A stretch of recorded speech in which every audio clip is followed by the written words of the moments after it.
naon hartina urang bangga-bangga ku cantik jeung kasep, naon hartina urang teh ujub ku gagah, ja buktina mah bakal jadi bilatu.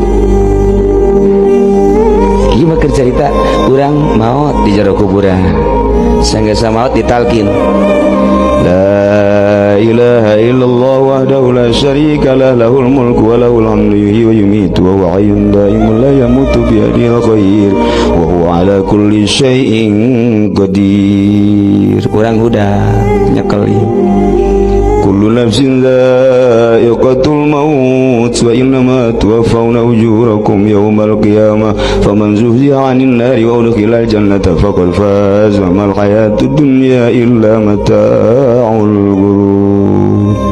Oh pai hai nyekel kata tabat, aduh pai insyaallah jadi jacak maca talqin teh ya fulan bin fulan innal mauta hakun wa innal qabra hakun wa inna azabahu hakun wa inna na'imahu hakun wa inna su'ala munkari wa nakirin fihi haqq al-ana fi atbaqis saraba baina asakil bauta.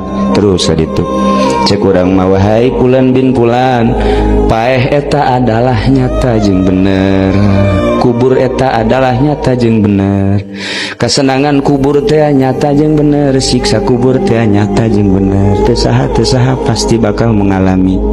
Tak aya bahasa anna naimahu hakun, saenyana kesenangan kubur eta hak. Ialah ucapan Kangjeng Nabi Muhammad sallallahu alaihi wasallam.